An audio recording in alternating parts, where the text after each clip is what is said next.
Hello and welcome back to the Lakeshore Video Podcast. Today I have Mark Edward Wilows, media personality. How's it going today, Mark? Hi, George. How are you? Real good. Thank you for inviting me. Thank you for coming on the show. I really wanted to get you on here. That's Chewy, by the way. He decided he didn't want to be on the show. And he is chewing, too. Yeah. Hey, don't chew on that. He's living up to his name. Thank you for coming on the show. I've been wanting to get you on the show for a while now, and you're just such an interesting person. You have such an interesting background. And I think a lot of people who, at least my audience, who are like into this sort of Hollywood type, movie making, all that stuff, television shows, everything, they'd be really interested to hear about your background. So bring us all the way back to the beginning. Oh, dear. How did you get into this business? Do we have enough time? Believe it or not, George, it started at 3 years old. Wow. I was always a very animated person. I'm not going to lie. I talk a lot. Anybody that knows me knows that. And as a child, I was always talkative. And I tell everyone, and this is a true story, I got my parents in trouble with the neighbors at 3 years old. Oh. Hey, John, you want to know what my mother said? That didn't go over very well. Oh, no. But anyway, my mother used to push me around in a stroller, and people would say, and of course, this was before the word gay meant something totally different than it does today. They would say to my mom, your Mark is a gay little boy. And of course, gay meant lively, outgoing, personality, talkative, cheerful, all of those things. And somebody said to her, I think he'd be great on TV. And of course, when I grew up, George, this was sort of the Bozo Circus era, the TV shows, the kids' puppet shows, and all of that. So my mom is like, well, okay, how do you go about it? And someone says, he needs an agent. So my mother took them up on it, took a little snapshot of me, which, back then you gave into the drugstore and waited 7 days before you saw the picture come back, only to find your thumb was over the lens. But anyway, that is how it all began. And my mom submitted the photo to an agent, which was in the Chicagoland area, and we got a call. And we went down there, and my mother told me the story. She sized me up from head to toe when I was in a stroller.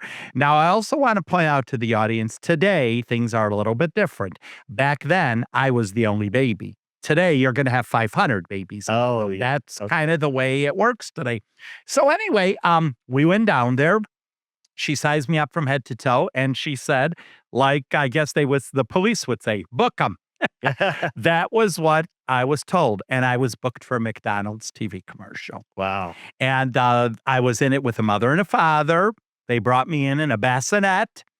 And my mom is still living today. She's 94 years old. I still get Christmas cards from her yet. That's great. And that is how it began. So I did the commercial for McDonald's, which, by the way, we are desperately trying to find. But since it was in the Stone Age when they chiseled everything out, video didn't exist back then. There was no YouTubes, no nothing. So I've been dealing with the corporate office, trying. It's like, well, and when I tell them what year it was done, I get a huh? Yeah. So anyway, I got my answer right there. But then after that, when I was 4, 5, 6, I really didn't do nothing. It was just the McDonald's commercial. And one day, my mom, dad, and I were in downtown Chicago. And as you know, or a lot of viewers out there know, back in the day, Marshall Field used to decorate their windows for the holidays. So we went down to look at these windows, and my mother just out of nowhere says, let's go visit the agent. We weren't far from her office. So anyway, we did. And we walked up and we're like, hey, hi, how's it going? She's like, boy, Mark grew, well, yeah, 3 to 6 when you're a kid, that's a big difference. Well, anyway, there was a gentleman in the office who kind of took notice. I mean, he's like, geez, sized me up too from head to toe. In this business, you do get sized up a lot from head to toe. So I will tell you that. But anyway, he looked at my dad, and before you know it, he introduced himself, and he said he was from Los Angeles. And he said, I want to take your son to California. My dad's like, what? And he says, well, we're doing television commercials for cereal for the General Mills Corporation. We're looking for kids your son's age. And my competition at the time, for anyone old enough like me, remembers him, Little Mikey on TV. Remember, hey, Mikey, it's got to be good. Remember that commercial? Oh, yeah. Yes. Matter of fact, I've been in touch. The gentleman lives today in New York. Oh, but wow. I got booked for these commercials. They flew me out to Los Angeles, shot them at the major studios in Hollywood, met a lot of great people, met Andy Griffith back in the day, was on the set of Andy Griffith, and even met Otis the Drunk.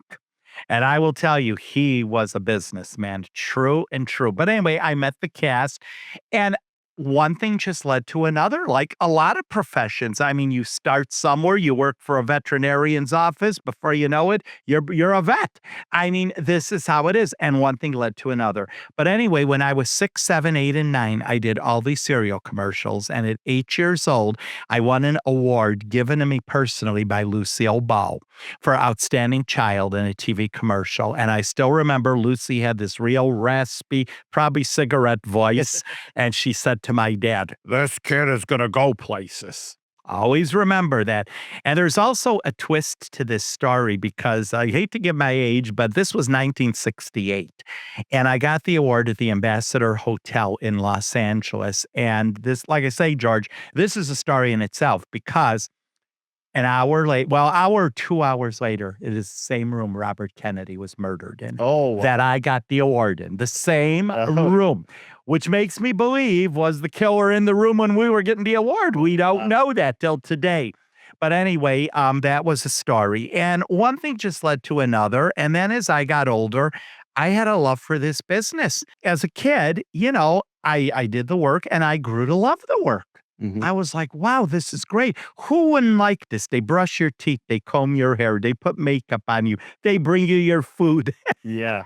Wow, what a life. Sorry it didn't last all that long. But anyway, it was something that I found interesting. And I also went to college, grew up naturally, live in the Chicagoland area. I took a little break from Hollywood for a while, and I was working at NBC in Chicago and Fox in Chicago. And I did a morning show, and I used to report on the soap operas. And I thought, wow, this is fun.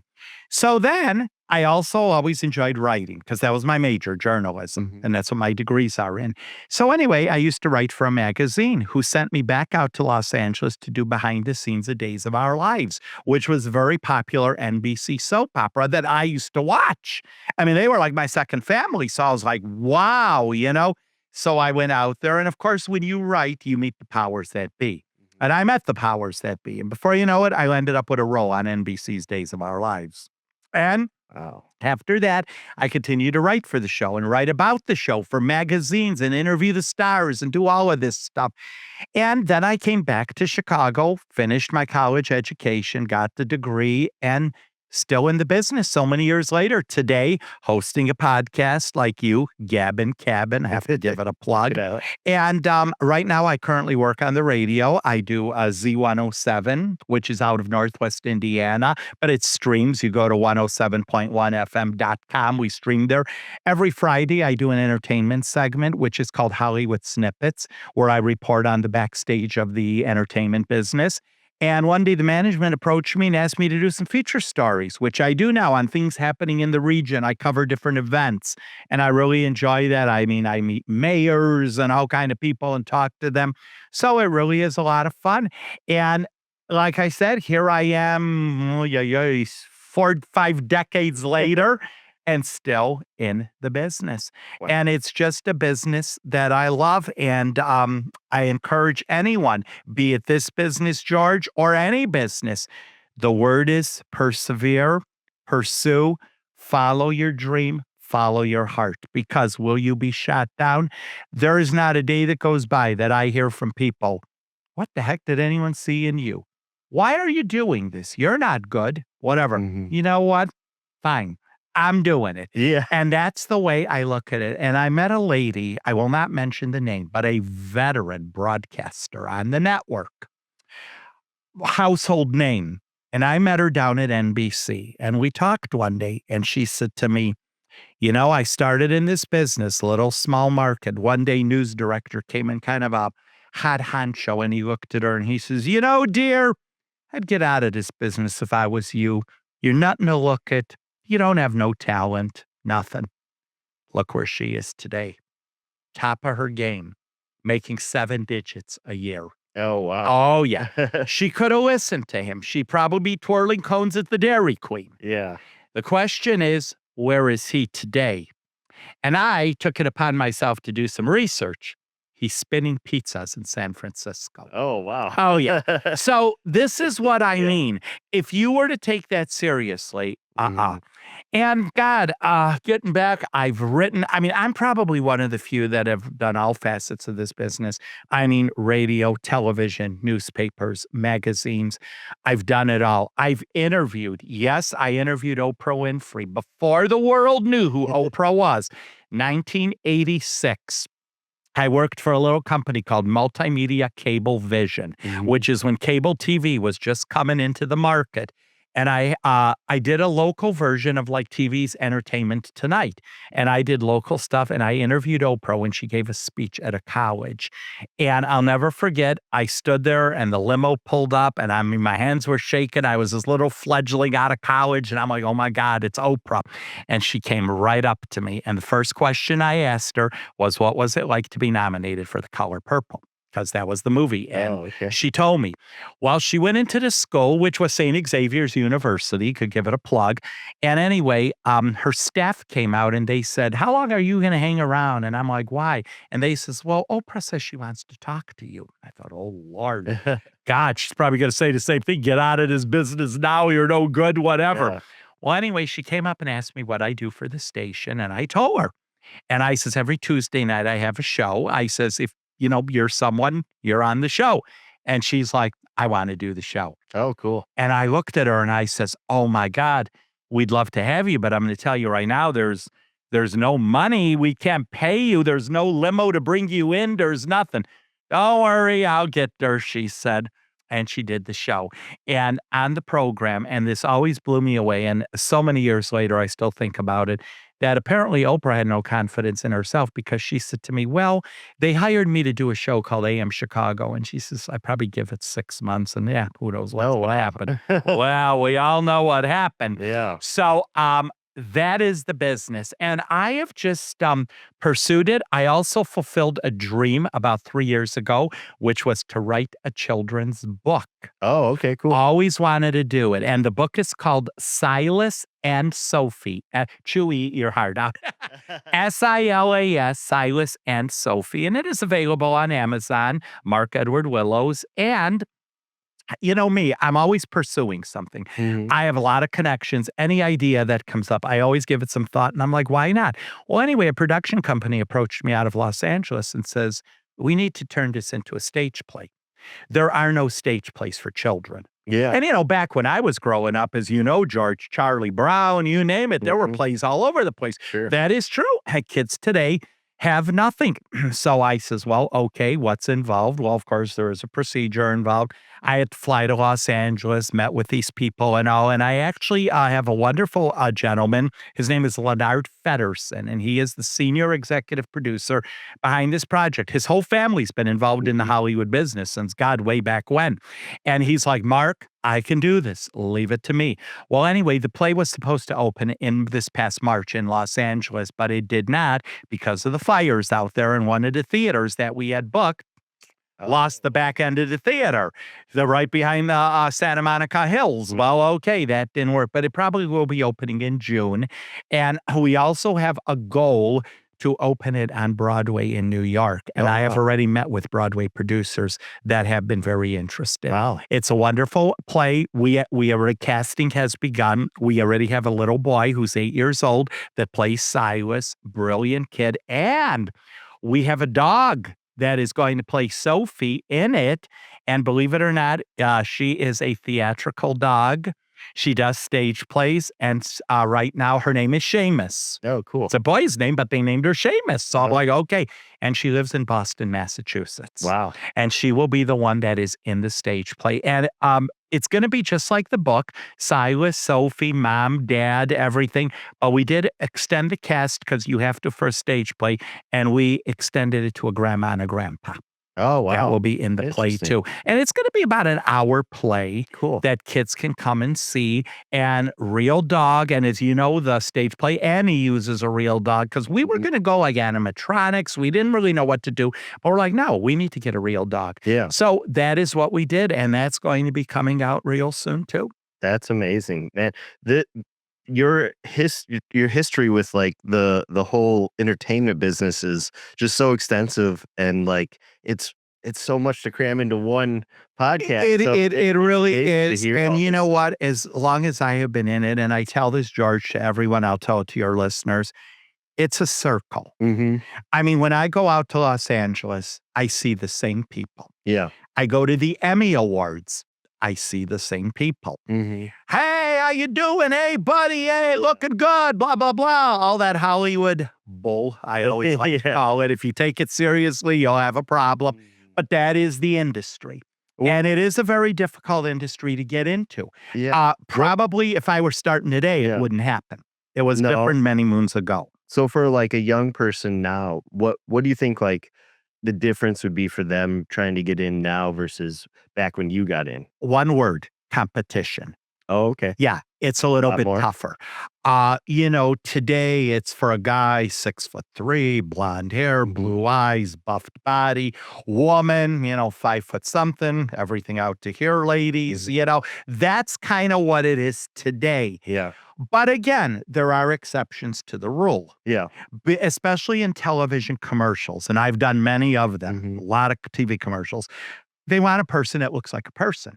Yeah. I Oh, tell everyone, Tom Cruise can't do every commercial. oh, okay. They want a person that looks They like a want person. They normal. want a housewife. They want a Yeah. dad. They want a guy that looks like he works at the mills. Mhm. They want a child that looks like a child. They want a bully. They want what you look the part. Yeah. That's how it is. The first step is you get an agent. They're all over. Every city's Really? got one. It starts with a snapshot. Today, it's real So easy you to click selfie. That's all you need. First of all, I tell everybody if anybody approaches you and says, "We want money," walk away now. Oh, okay. That's not a legitimate agent. Oh, An okay. agent takes a 20% commission, and Okay. that is on the job that they get for you. That makes But if someone comes up, and a lot of people, and this is sad, they fall victim to this. "Oh, your kid is adorable. Give us $500. We'll take him to Hollywood." Uh-uh. That Mhm. does not work. Yeah. And Okay. also, I will tell you, it is a business. I mean, I have been around people like Jennifer Aniston. I mean, I knew her dad, John. It's a business. It really is. And most of the people that are in it are real business orientated. Yes, there are a couple of, I don't want to mention names, but, they're going down the rafter, Hollywood guys, scaring the women, attacking the women. Yeah, but that can happen in any profession. Yeah. I mean, police officers attack people. I mean, it can happen. You use your head, but I will tell you, it's very professional. It is a business. And also, if something seems wrong, then chances are it is. Mhm. You're meeting someone in an alley. Come on, that's not where you're going looking for a job. Yeah. So, I mean, you just use your head, but it is a business. And of course, the word is persevere. Will you get shot down? God, yes. Did I get shot down? Heck yeah, I get shot down till today. I mean, I have a lot of roles that I would have loved to be in. I never got the job. It can be a very disillusioning business. I tried out once for a commercial, and they actually had me do a second reading, which meant like, wow, this is great. They love me. I got out of there, called my agent. I'm like, hey, they had me do a second reading. This is terrific. They told me I'm great, everything. Never heard back from them. 2 days later, I called the agent. I says, what happened? He says, well, let's just say someone read better than you. See, Oh, you didn't get it. That can happen. yeah. What do? You move on. And that's what the business is all about. But I will tell you, it is a fun business. I've been very blessed. For anybody that is watching, I owe an awful lot to them. One family I will mention in particular, and they are no more around today, but is Lee Phillip Bell and her husband, William J. Bell. They are the owners of The Young and the Restless and The Bold and the Beautiful, two daytime big powerhouse shows on CBS. Lee, if anyone is from the Chicagoland area, remembers her with her talk shows years ago. She was before Oprah. I grew up as a child watching this lady on TV, never in my wildest dreams thinking that I would be friends with them. Mhm. I am friends today with the kids. We still keep up. I actually just heard from the daughter, Laura Lee, a few days ago. Lee was my mom in Hollywood, guided me, told me what's right, what's wrong, yay, nay, all of that. Once again, it is a business. And I will tell you about them, George. They have an empire. The kids today are carrying on the legacy, and they are the nicest people. There's no drugs, no divorces, no tabloid news. So which proves you can make it in that town. But it's what you make out of your life. And that is exactly it. So all along the way, there are a lot of people to thank. And one thing I will always tell you, never, and I'm going to look at the camera, never burn a bridge in this business, because you will never work another day in your life. Yeah. You would be surprised how things go around. I've been involved in a situation with one person, won't mention names, burnt a big bridge. Anywhere I go today, I hear about that name. Hey, what? It spread like fire. Wow. So that you've got to be very careful, and especially when someone helps you in this business. I'm not saying you got to polish your shoes, but you respect the person, you offer gratitude towards the person, and you be honored what they did for you, not brush it off like they did nothing for you, to hell with that person. So it is a business. You have to be very, very careful. And yes, definitely. but in all businesses, I mean, if someone made you a job, you're not going to throw them under the bus. No. You honor that person, whatever. And another thing too, you also live your dream. You never let someone take it away from you. It can be your own family member. It could be a husband, a wife, a kid. You're no good. Get that out of your head. Go work in the steel mills. That's fine. There's nothing wrong with working in the steel mills. But if that is your dream, you pursue it, because I will tell you, when you get older, it's always going to be in the back of your head. God, I wish I would have done this. God, why did I take this road when I should have took the road I wanted to be on? You know what? If you see it, George, going nowhere, then you know. But you're never going to know unless you do it. And that's what I do. What's the worst that can happen? Someone tells you no. I've been told no a million times. Guess what? You get up in the morning and life goes on. This is what I'm saying.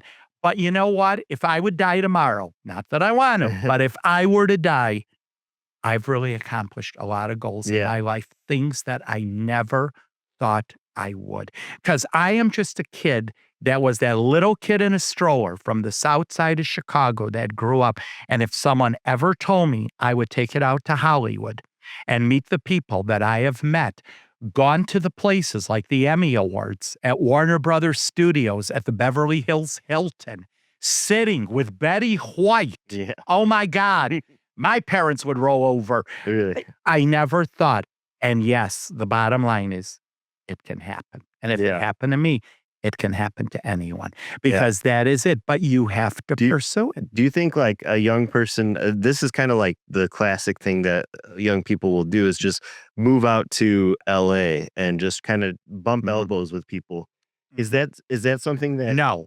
you think you Moving to LA is fine. You give it a try, but you sort of have to have a little something to go on, because first of all, I will tell you, the average home in LA is $7 million. Oh, wow. Rent could be $3,000 a month. Oh, wow. It's a very expensive city. It's beautiful. I love LA, but it is expensive.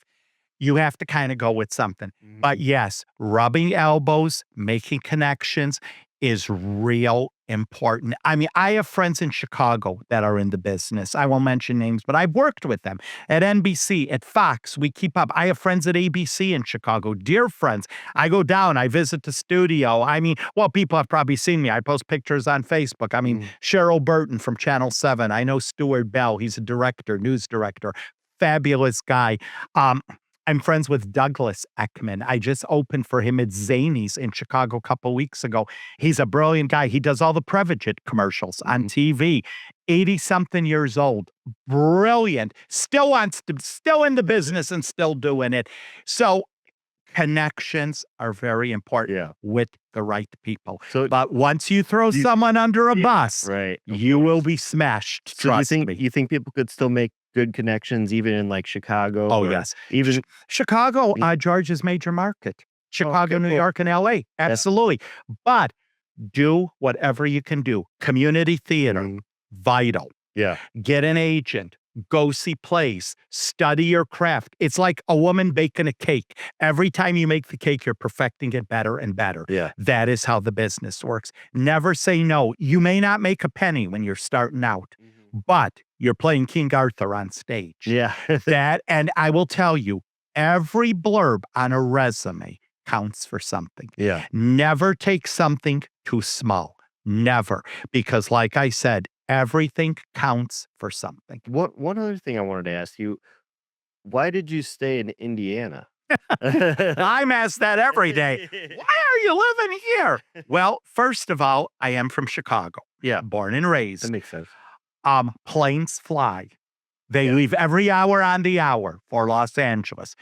LA is not really far by plane. Mm-hmm. You take the midnight flight and you're back in Chicago in a mere 3 hours. That's So, not bad. and I was once on a flight, long story short, they can make it back in 2 hours and 45 minutes if they really want to, Oh, and wow. he did. But anyway, I love Chicago. I think it's a great city. Mhm. I love the skyline. I have a lot of friends out here. I have family here.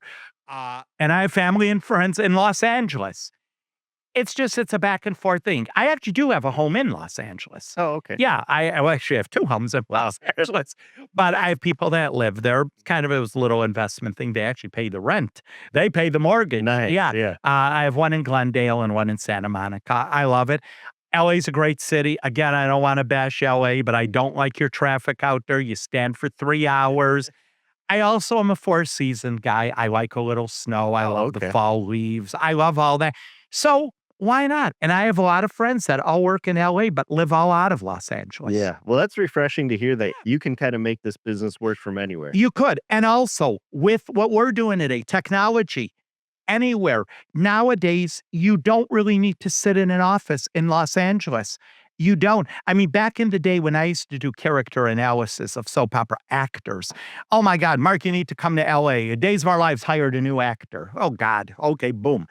Today, hey, how's it going? Oh, yeah. There it is, right from the courtesy and comfort of your own home. Yeah. So that's how the business works today. And like I said, I will probably die in this business. I will be in it in some facet, whatever. I love to help people. I love to mentor people. It doesn't always work with some. You've got to watch who you're taking on, because if they don't really show a passion for the business, or their life gets detoured somewhere else, whatever, a lot of younger people, boyfriend, girlfriend, well, then it doesn't work. Yeah. I mean, you have to have someone with a passion. You don't have a passion or commitment. Yeah. It's never going to work. Even in my business, like if you're not passionate, Absolutely. if this isn't your favorite thing to do, Right. it's not. And what you've got to understand, it's not boyfriend, girlfriend, husband, wife, I need you, I want you. It doesn't work that way. It's your career. It's like a doctor. If you're marrying a doctor, you have to understand he will get an emergency call at 3 a.m. and he has to go. Not, no, I want you, I need you, I love you, I can't have you leave me. That doesn't work, and especially in this business, because I do stuff 7 days a week and there's always something to do. Yeah, for sure. Which side of the business is your favorite? Because you've been on all sides behind the scenes, you've been in front of the camera, you're a writer. Which part of it do you enjoy? You know what? Honestly, George, I enjoy it all. Yeah. I really do, because everything is a treat. I love situations where I'm in control, where I could kind of produce or direct and I have my say. I really enjoy that. I will say the people that I have worked for have always been wonderful and have allowed me to do this, and they bought my ideas and they loved what I said or did. So that's great. But I love all facets. And I mean, acting, I love writing, I love producing, directing, and I loved writing that children's book. It has meant a lot to me. I also wrote it personally because my mom and dad today are gone, and that book was written as a tribute to them, and it says so on page 1. So it really meant a lot to me, and it's just something that I really enjoy doing. But even writing a book, it takes time. You write a book, you look for an illustrator, you put the book together, you promote the book, you have to go out. I mean, Saturdays, you're at some mall, you're at a library signing books. Yeah. You have to be there. If you can't do that, then you have no business getting into something like this. And you're not cut out for something like this. You'll be doing what you're doing the rest of your life, which may be bagging groceries. But if that's it, that's where it's going to go because you have to dedicate time to all of this. Yeah. I mean, I met Savannah Guthrie from NBC's Today Show just a couple weeks ago, and Savannah wrote fabulous books, and we talked about this. And like she said, my husband's at home. I'm out and about. I have to do this. That is what it is. And you know what I always say? If your significant other wants you, loves you, whatever, they understand that. If they don't and they take your dream away from you, you need to question that relationship. Yeah. And that's very, very true. And I mean, and I've had many relationships in my life, and I tell this from day one. Look, this is what it's going to be. Either you're along for the ride or you're not. And it can be difficult, but if someone really cares, they're very understanding. But one thing I tell everyone, George, never, ever, ever, ever, ever, ever lose your dream. Yeah. If that's what you love, because it's always going to be. Just like I'm a huge animal lover. Yeah. Hear that, Chewy? I love pets. I will always have an animal. I can't think of one day in my life that I've never been without one. Yeah. That is what it is. But it's a passion. And whatever you love doing, you do. If you love painting, you do artwork. I mean, working for the radio station. I run across people in all professions. They love what they do. Yeah. I mean, if you are in politics and you don't love it, then why are you in it? Yeah.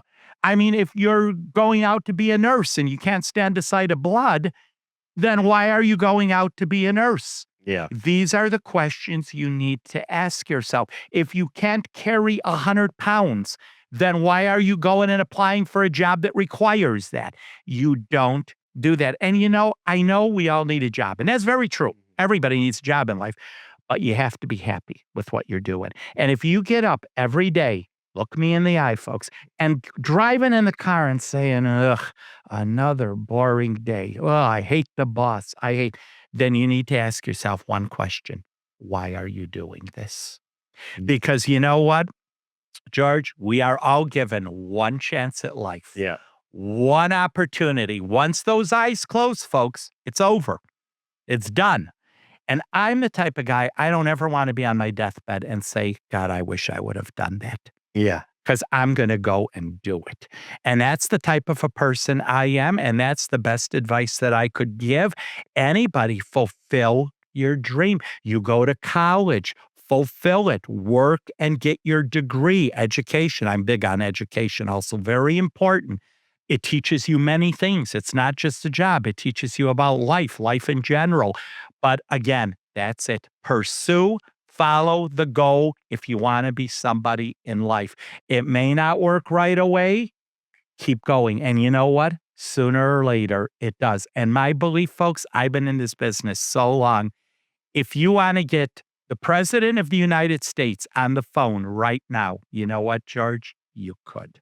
Yeah. Oh, yeah, you could, but you need to know how and how to pursue and how to do. Yeah. And that's something critical. And live your life and enjoy it. We could all be gone tomorrow.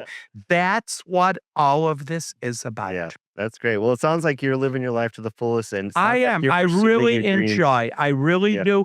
Like I say, I go through old pictures. I can't believe the people I met, where I've been, what I've seen. I'm probably one of the few. I got to actually spin the wheel of fortune. Yeah. I actually got to spin the big wheel on The Price is Right. And I got to meet Bob Barker, interview Bob, and I got to meet Pat Sajak and interview Pat. Yeah. So, I mean, it is amazing the things that can come out of all of this. And I love it. And going out to LA, going to Paramount, going to Warner Brothers, 20th Century Fox, being invited on the set of Entertainment Tonight back in the day by Mary Hart. What an honor that was. I have friends in LA. I know managers out there, publicists out there. I mean, someone would have told me this way back when, I'd say, you're crazy. Yeah. Because you know what? I am living a dream. It is a dream. It really is. And a dream that came true for me. And I'm loving it. And that's my advice. Go and do it, no matter what it is you want to do in life, and never think that's crazy. And also, I just want to throw this out there. Like I mentioned earlier, never take no for an answer, because back in the day when I was in college, and it was the Pat Sajak story, I was in college and we had to interview somebody. and had to get it published. How do you get something published when you're in college? That's a job in itself. But anyway, I was just scrolling through the TV, came across Pat Sajak, and I'm like, I'll interview him. And I was not yet very well connected in the business, but I made a couple calls, whatever. And I'll never forget one evening, the phone rings. It's like, Mark, Pat Sajak. I almost died. I wasn't even prepared for the interview. I winged the whole interview, wrote it up, and took it to school. This was my assignment. I was so hyped up and honored. My God, look who I got.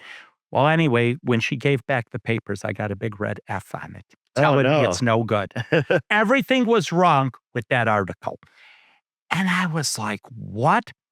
Well, I didn't let it discourage me. And I submitted it to a local newspaper, which was the Star newspaper out of Chicago Heights, Illinois.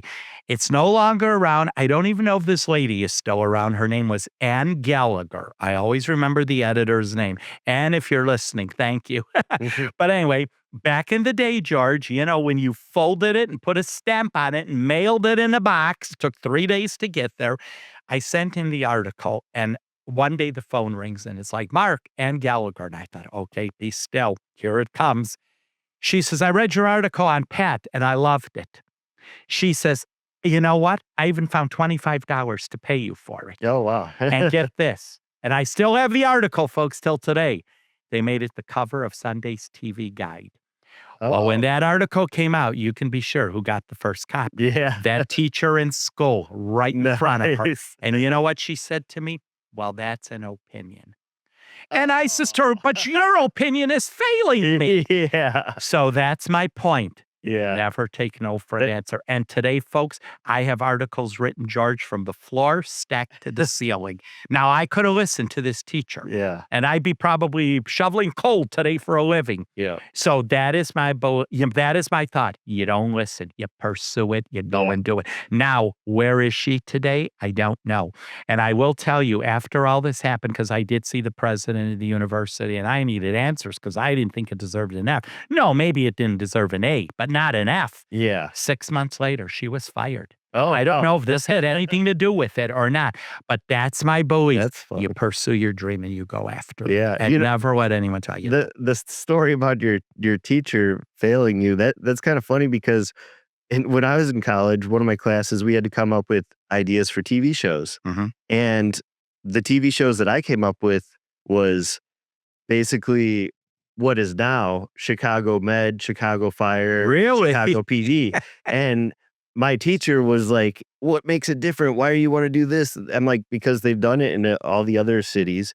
Chicago doesn't have anything and it's a Mhm. really interesting city. So why not do it? And he told me it was a stupid idea. And a couple years later, Dave Wolf yeah. took it and ran with it. And look where he is today. It's the Yeah. most successful shows on Yeah. NBC Network. That's Well, funny. that is my point. And I'm just going to end by saying never let anyone tell you no.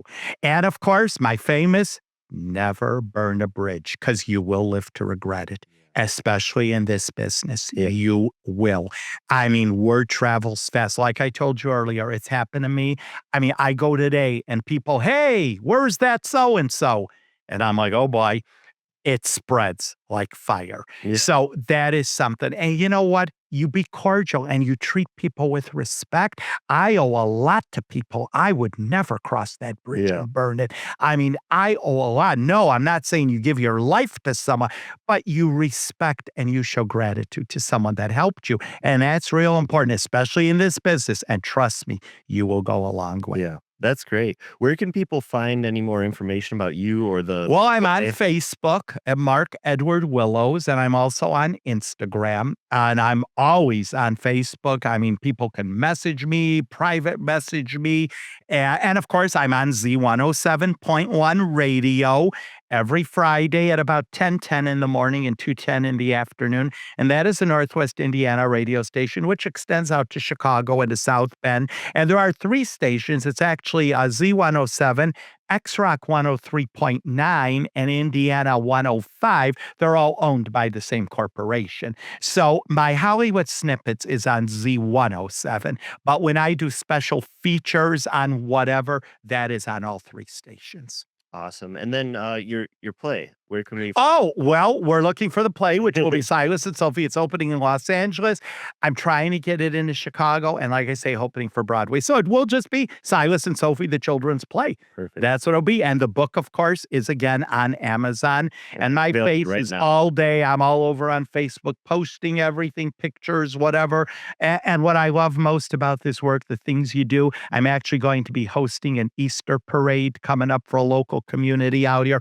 I do a lot of stuff for benefits. I give lectures. I will be speaking to 11 nursing homes coming up because I have wonderful Betty White stories, Lucille Ball stories that I know the residents will really enjoy. And I speak to schools and organizations, and I'm just the man out and about town, I guess is what you can say. You're But all that's over. what this business is about. Amazing. Mark Edward Willows, thank you for coming on the Thank show. you, George, for having me. It was a lot of fun. Great podcast. Thank everyone for tuning in. We'll catch you guys next time.